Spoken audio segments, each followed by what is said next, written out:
Abra sua Bíblia, livro de Provérbios, o capítulo 3, o versículo 3 também. Diz assim o texto sagrado: não te desamparem a benignidade e a fidelidade. Atas ao pescoço, escreve-as na tábua do teu coração, e acharás graça e boa compreensão diante de Deus e dos homens. Amados, o texto sagrado diz para nós que é para nós trazermos bem próximo de nós, se possível atada ao pescoço, a benignidade e a fidelidade. Se assim procedermos, diz o texto, então acharemos graça e boa compreensão diante de Deus e dos homens. Provérbios capítulo 14, versículo 22.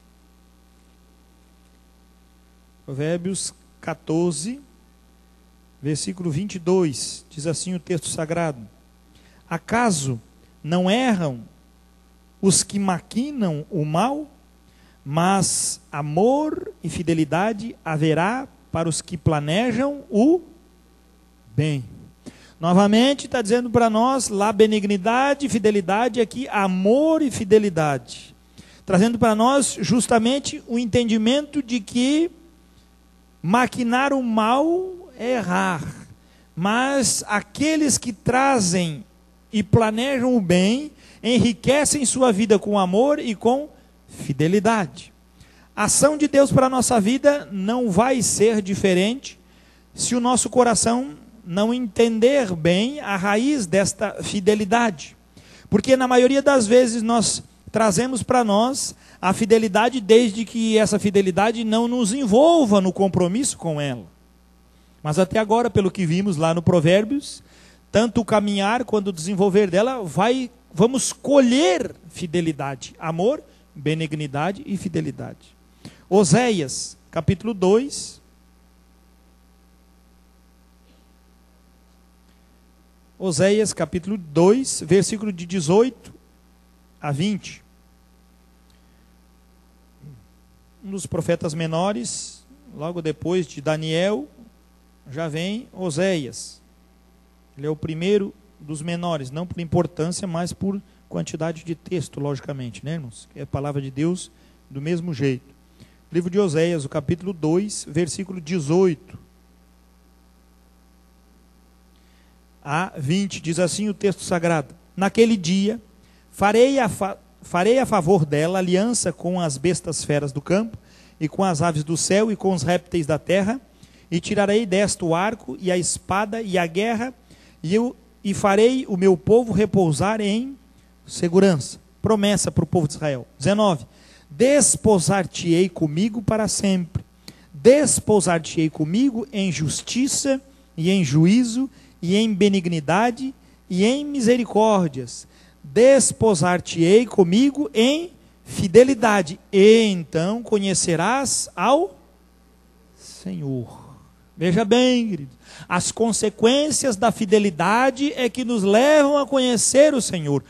O colher da nossa atitude de justiça, de permanecermos fiéis, de andarmos fiéis, isso que vai trazer para nós o conceito verdadeiramente de conhecer ao Senhor. Oséias traz isso para nós e nós podemos entender bem esse contexto. Romanos capítulo 3, versículo 3 também.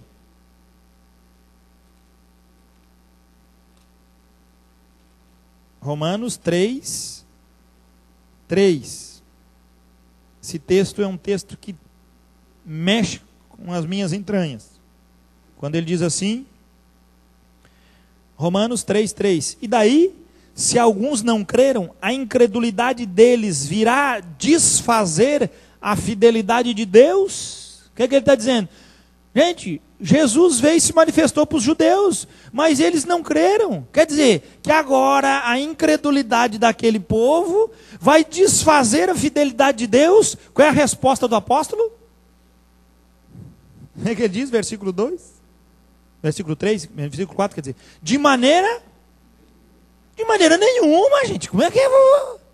Ah, pastor, mas veja bem, querido, ele está dizendo que a fidelidade de Deus, ela permanece, mas a condição nossa de infidelidade é que barra que essa fidelidade seja abundante sobre nós. Jesus não prometeu que mandaria o Salvador, que o reino de Davi seria para todo sempre, cumpriu esse em Jesus, manifestando um reino eterno. Tudo isso se cumpriu, mas o povo não queria dessa forma. Trouxe para si o argumento da incredulidade. E Deus continuou agindo aonde? Pela incredulidade. Puxa, eles não acreditaram. Vou ter que bolar outra coisa para eles acreditarem em mim. Isso que Jesus fez? Não. A fidelidade foi manifestada e a incredulidade de quem repousou o coração na incredulidade permaneça debaixo da incredulidade. Deus não vai alterar os seus planos por causa do incrédulo. Porque ele permanece debaixo da sua graça pela sua fidelidade. Isso é que vale. Ele não vai mudar a história por causa de incrédulo, ele vai mudar a história por causa dos fiéis. Ele não vai vir em socorro por causa dos incrédulos, mas ele vem em socorro por causa da fidelidade nossa. E se nós não entendermos isso, corremos o risco de entrarmos dentro de um princípio de incredulidade. E aí vem a minha pergunta, diz o texto sagrado: poderá porventura a incredulidade desfazer a fidelidade? No âmbito de Deus, não pode. Mas e no nosso âmbito? Que nós olhamos em Provérbios, que é o colher, a resposta da colheita, aquilo que se planta, que se chama fidelidade. E para nós isso? Nós estamos trocando a fidelidade pela incredulidade? Estamos, irmãos, ou não? Na EBD hoje tivemos uma prova de que temos que abrir bem os olhos, porque podemos estar sendo engolidos pela incredulidade, e estamos dentro da igreja vivendo a vida comum da igreja, sem nenhuma mudança na nossa vida. Por que isso? Porque a incredulidade é sutil, ela é uma obra maligna. A incredulidade vem a enfraquecer a igreja quando ela não começa a trilhar caminhos que a façam fiel diante do Senhor. 1 Coríntios, próximo livro aí, capítulo 1, versículo 9.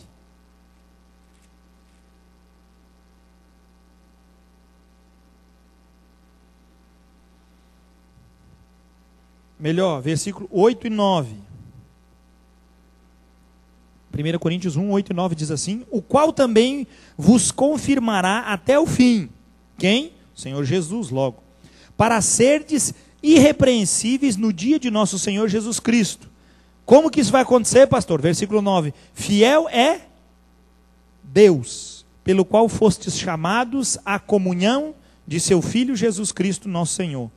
Fiel é Deus. Aqui tem uma conjunção no verbo, na expressão, dizendo que fiel aqui e Deus, no contexto aqui grego, é a mesma coisa. É a mesma coisa. Ele está dizendo que Deus e fidelidade, nessa expressão de que Deus faz, é uma coisa só. Ele não pode negar-se, em essência, ao que ele é. Então, se Deus é fiel, pelo qual nós fomos chamados à comunhão com seu Filho Jesus Cristo, nosso Senhor. Por isso que por causa por esta ação de fidelidade de Deus é que temos comunhão com Jesus Cristo, seu Filho. Manifestado pelo quê? Pela fé e não pela incredulidade. Primeira carta de Paulo aos Tessalonicenses, vai aí à frente, capítulo 1.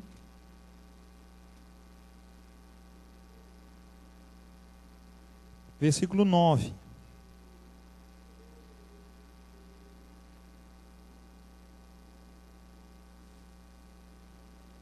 Primeira Tessalonicenses, capítulo 1, versículo 9, diz assim: pois eles mesmos, no tocante a nós, proclamam que repercussão teve o nosso ingresso no vosso meio, e como deixando os ídolos, vos convertestes a Deus para servirdes o Deus vivo e verdadeiro, e para guardardes dos céus o seu Filho, a quem ele ressuscitou dentre os mortos. Quem é esse? Jesus, que nos livra da ira vindoura. Ou seja, o procedimento da fidelidade vai fazer com que nós sirvamos em verdade e verdadeiramente vivos a este Deus.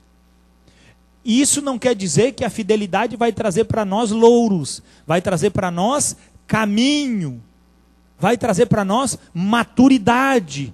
Outras traduções, as mais antigas, dizem que o fruto do Espírito, em vez de fé, trazia fidelidade. A mesma raiz. Ninguém pode andar e possuir ou angariar fé se essa fé não for manifestada pelo seu caminhar de conformidade com a palavra, produzindo na sua vida fidelidade. Se nós não tivermos o coração disposto a ser fiel nas coisas pequenas, nas coisas grandes, certamente não seremos fiel na comunhão com o seu Filho Jesus Cristo. Certamente não será revelado para nós a comunhão da expressão de Deus na nossa vida. Ou seja, a fidelidade de Deus requer de nós um caminhar de comunhão com o seu Filho. Aonde que manifesta a comunhão com o seu Filho, irmãos? Na oração, na palavra e na manifestação da comunhão da igreja. Isto é a comunhão do seu Filho. O que a igreja é do Filho Jesus Cristo? O seu corpo. Ele é o que da igreja, gente? A sua cabeça. A fidelidade se manifesta quando? Dentro da nossa comunhão, como igreja, como corpo, como ação de visitação e de interação. Manifesta a fidelidade aonde? Aqui. Porque hoje a fidelidade que é para o João, amanhã a fidelidade vai ser para o Miguel, que vai ser a fidelidade que vai ser para o Lucas, para o Joaquim, e assim vai embora. Por quê? Porque essa fidelidade é compartilhada. Se não for assim, não podemos servir a este Deus. Ele está manifestando isso na carta. Apocalipse capítulo 2, versículo 10.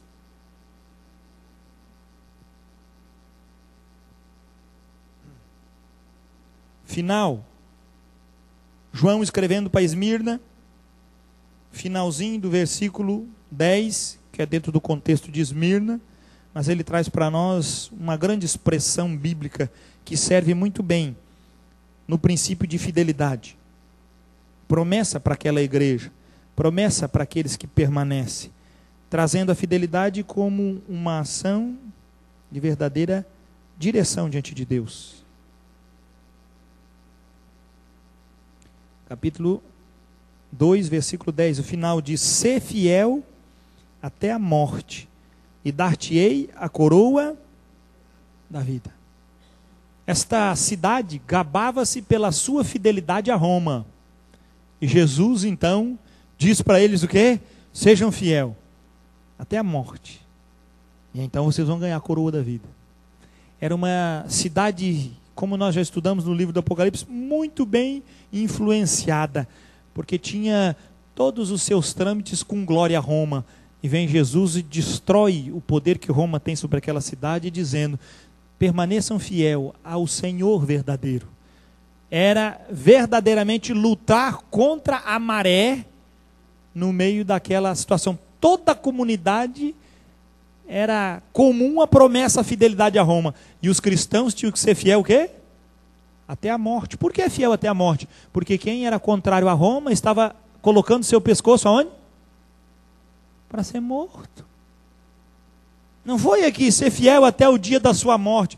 Queridos, a hora que vocês manifestarem a fidelidade na cidade de vocês, no conceito de vocês, aquele povo vai matar vocês, eles vão querer vocês. Mas eu vou dizer para vocês um conselho: sejam fiéis, ainda que eles matem vocês, sejam fiéis. Porque se vocês forem fiéis até a morte, vocês vão ganhar a coroa da vida. Era esse contexto.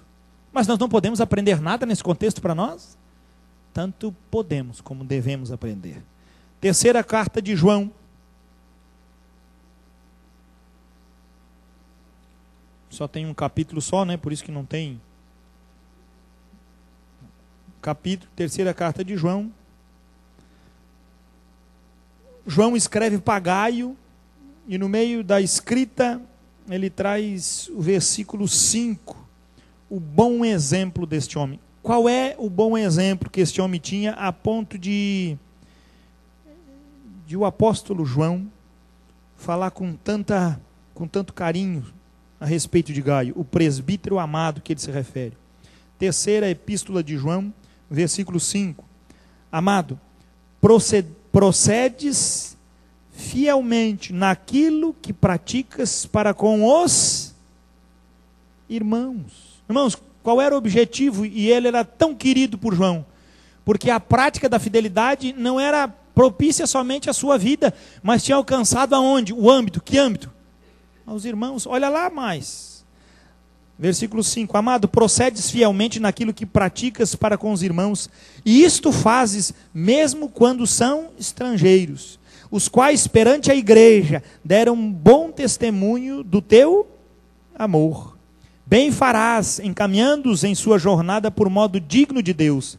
Por causa do nome foi que saíram, nada recebendo dos gentios. Portanto, devemos acolher esses irmãos para nos tornarmos cooperadores da... Quando este homem, que a igreja tinha saído, foram expulsos e no meio gentios forasteiros, e foram lançados mundo afora, porque se não fugissem com suas famílias, morreriam, descobriu a igreja que na casa de Gaio, um homem riquíssimo, ele dava hospedagem para estes irmãos. E ele recebeu esse povo na sua casa. E a Bíblia diz que até forasteiros eram. A fama, ele recebeu o pessoal da igreja, mas disseram, não, mas na casa aqui do Gaio, vai lá tu também, até forasteiros, que não tinham nada a ver com o negócio. Começaram a ser recebidos por Gaio. E ali ele demonstrou, junto com a igreja, o que diz o texto? Grande amor e bom testemunho. O que ocasionou o Gaio e ficou bom assim de uma hora para outra? A sua fidelidade. O bom testemunho, irmãos, não é um princípio de normas que nós deixamos de fazer ou um princípio de normas que fazemos. Fidelidade é um princípio de fé, como já falei anteriormente. Um dos frutos do Espírito, uma das manifestações do fruto do Espírito Santo é fé. E fé é a base de uma vida fiel, mesmo que as condições humanas nos lancem na masmorra. Porque a Bíblia traz para nós um exemplo de José, que ele disse, eu vou permanecer fiel ao meu Deus, não me deitarei com esta mulher, a esposa do seu senhor, Potifar. O que aconteceu com ele? Qual foi os louros que ele recebeu pela sua fidelidade a Deus? Foi lançado no cárcere e ficou preso. E mesmo depois de trazer revelação dos sonhos para o copeiro e para o padeiro, ainda assim permaneceu no cárcere muitos anos. Dizem alguns que ele ficou até mais de 7 anos no cárcere. Mais de 7 anos no cárcere. Outros dizem que ele chegou a perto de 10, a ponto de mais um tempo ele governou 7 anos no tempo de fartura. Tinham se passado todo o tempo que ele ficou, e não sabemos o tempo que ele ficou na casa de Potifar, mas dizem alguns que ficou muitos anos. Tinham se passado aproximadamente 20 anos depois, a ponto de ele estar com a estola real e o anel real, de os irmãos verem ele 20 anos depois, não saber quem ele era. Não conheceram. Ele não ficou no Egito num dia, no outro dia ele já era governo, ficou na cadeia, no outro dia ele já era governador, no outro dia já estava ele por cima da carne seca. Não, meu filho. Ele ficou ali como escravo muitos anos.